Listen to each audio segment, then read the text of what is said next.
What's up, everybody? Joe here from Podcast Rock City, and with me, I've been saying this all day, Sonny Hollywood Pooney. You don't have to keep saying it. No, I want to do it because then if anybody clicks on the episode, then they know that, you know, who because you are. they're only going to watch Courtney's episode? That right there.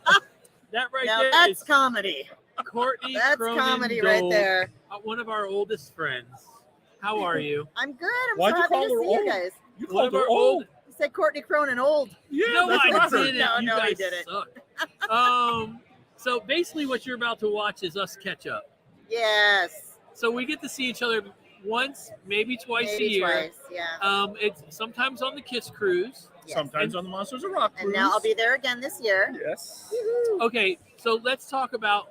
Okay, we don't need to talk about how we met because No. we've done that. We've done that. Let's talk about what you're going to be doing on the Monsters of Rock cruise. Okay. And what you've been doing with the rock stars. I know. For how long now? 4 years. Oh my God, it's amazing. 4 Tell everybody years. But about we it. took a long break, obviously, during that thing that happened where everyone got sick. And but we, so we took a break. But I started the show in Hollywood after working on all the rock and roll roasts and realizing, man, these people are really funny, and I like writing jokes for them.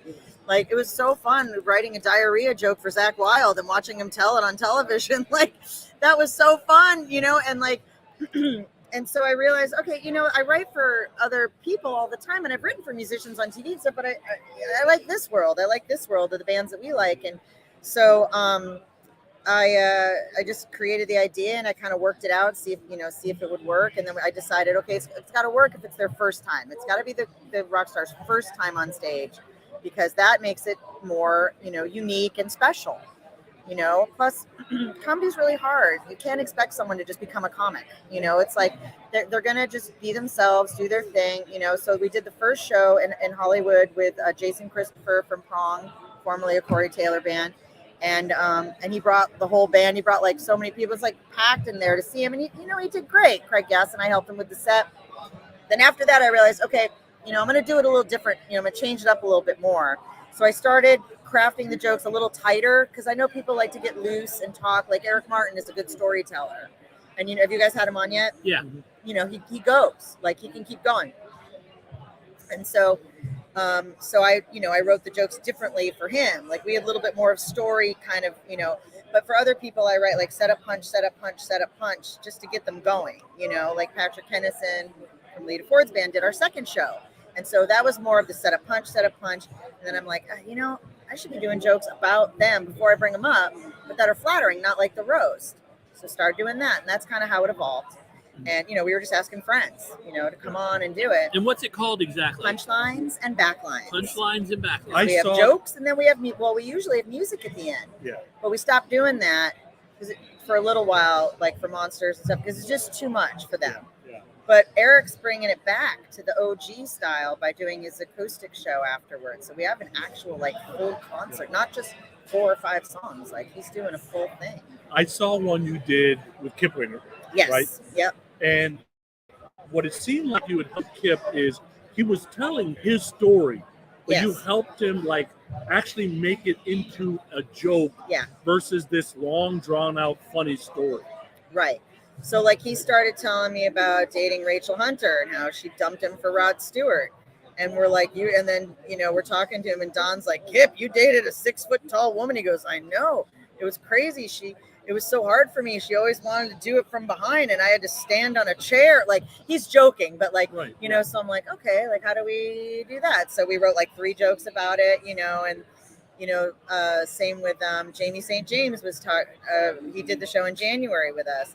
and lead singer of Black and Blue, for those of you. And he started telling me this story about like signing women's boobs, you know, and he told me, he's like, man, we used to travel with all these Sharpies back in the day because we signed boobs all the time. Like that happened all the time in the early 80s, you know, in the 80s. And people want, and he goes, and sweaty boob he goes, they would knock that son of a bitch right out. That's what he said. So I'm like, okay, so how do we make a joke about that for today? Like, how will that translate now? So like, we wrote this joke about how he's like, you know, they don't ask me so much anymore, but one of our last shows, a woman my age, maybe a little older, came and asked for an autograph, and she pulled him out, and I'm like, all right. So I was like, dear Betty, thank you so much for coming to the show. We love seeing you in the audience. You're a true Black and Blue fan. Then he flipped the boob over. Supercalifragilisticexpialidocious. Love, Jamie St. James. So, you know, like I've got to figure out a way to make it translate, you know. Yeah. So, and it's not perfect all the time. These guys got to practice, right? They do. We're not going to mention who it was. I saw one that was. You did? Yeah, I saw one that he struggled a bit. It wasn't because of the jokes. I think he didn't quite practice.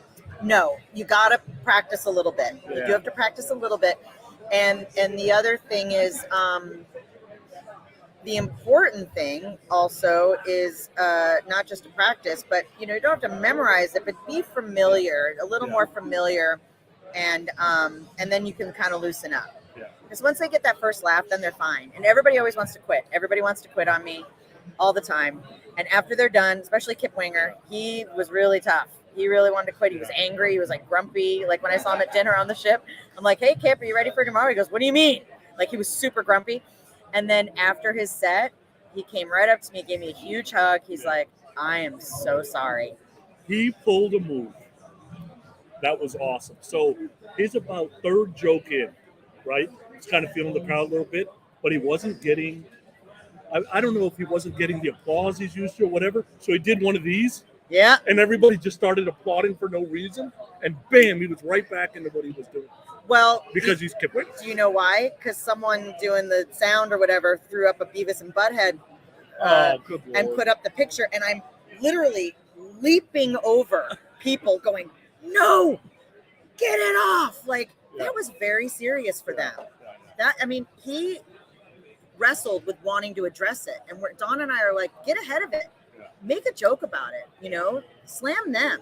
So like we found a way to do it where he's like, you know, I gotta say, even though, you know, whatever, I kind of miss those two giggling idiots and that chubby kid in the t-shirt. That metal show was awesome. Oh, yeah, good. Yeah, Don Jameson wrote that, make it, you know, and it was the perfect way to address it. It was the perfect way to address it. So stand-up, you're still doing it a lot, or are you really focusing on other things? I've been writing a lot. I've been on a show since September. So I have a show that I've been writing on coming out in June on A&E. Oh. And it's a comedy, food, and travel show hosted by Michael Yo, comedian extraordinaire. Yeah, I have the app on my TV. Will it be on that? It should. Maybe. Yeah, they have like a bunch of new like home stuff they're doing, like travel and reno and stuff like that. So this is their comedy food show. They have like a food clip show called Twisted, I forgot the name of it, Twisted Classics. And then ours is called 1,000 Ways to Dine. Did you write for the robot fighting show? Yes, BattleBots. I heard a kiss joke on. Was there something that I did a kiss joke on there? On BattleBots. And I think what happened was I was flipping through and I stopped on it. Maybe it was a rerun or something. I heard the guy do it, and I was like, "You were watching reruns of BattleBots? Why not?"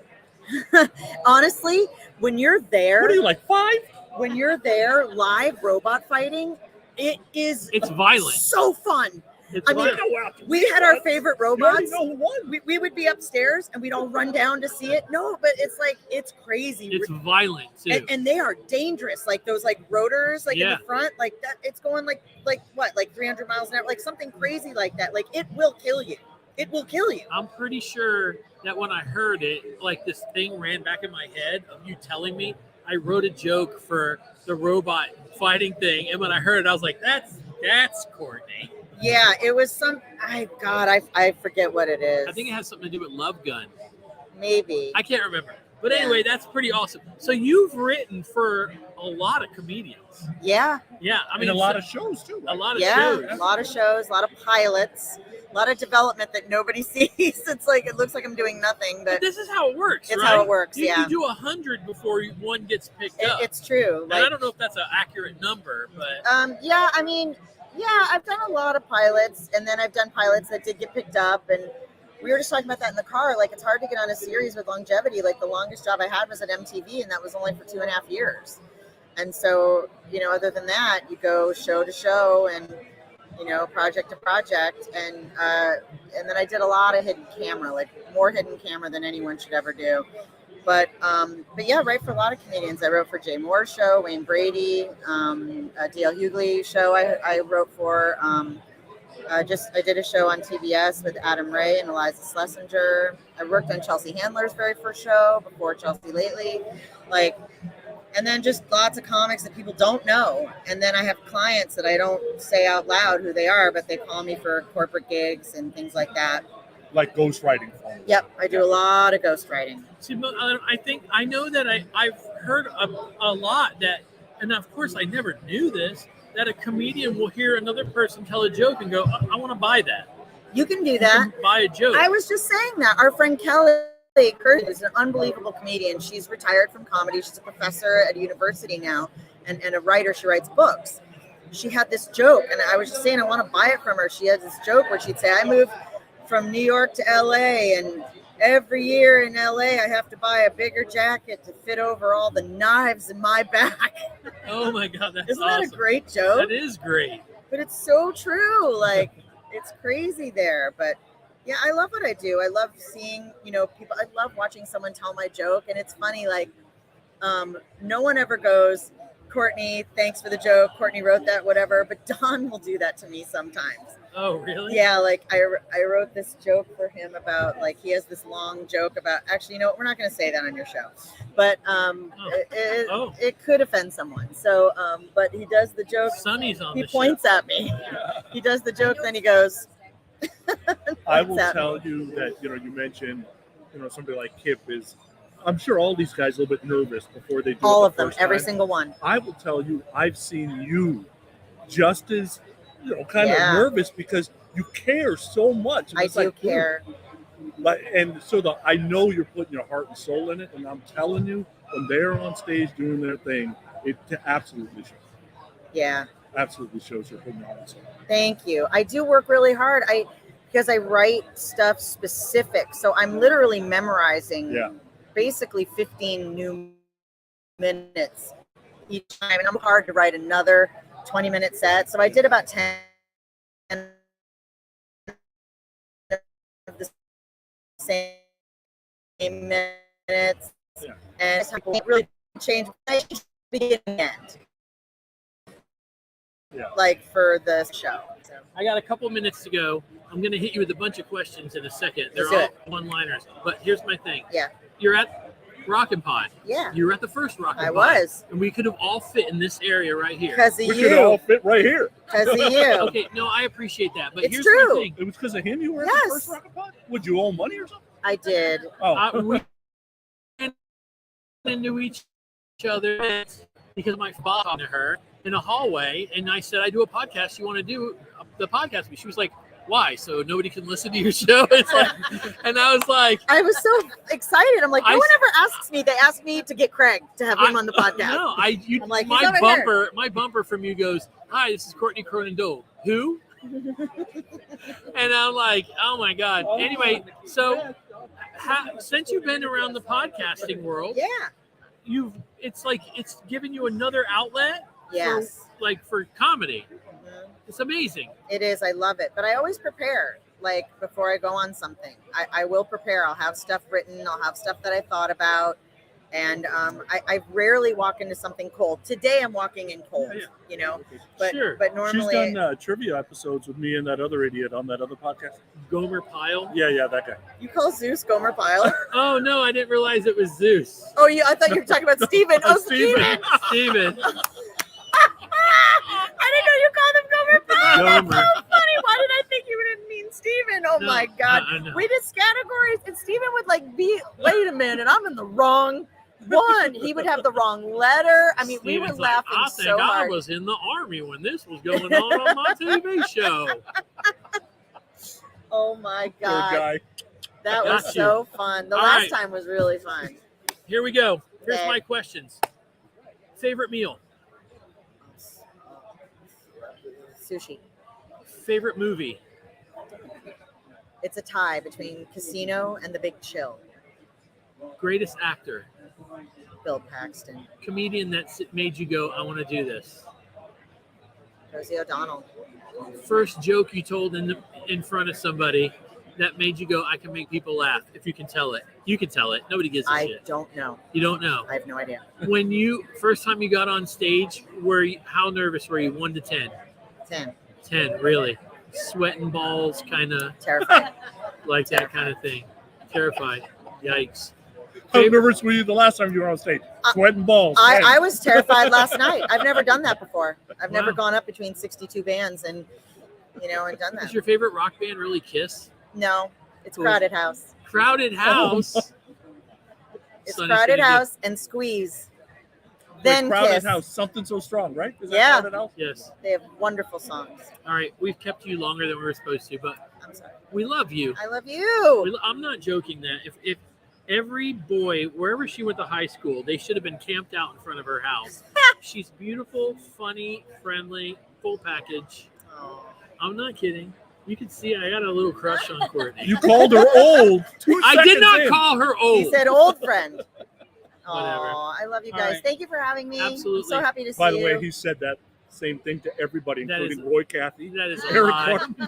Oh, Eric All right, we're Martin. going to ignore him now. What's cool though, Courtney? Yeah. What's cool? I'm sitting here. I was answering those questions for you, and I got all of them right except for Crowded House. I did say Squeeze in my head. Oh, Squeeze. yeah. Wow. You guys known each other that long? Yeah, over 20 years. Oh, Wow. wow. Yeah. 1990. This was awesome. Thank you guys. 25, We're out of 26 here years. in 3, 2, 1. Peace. Oh my God.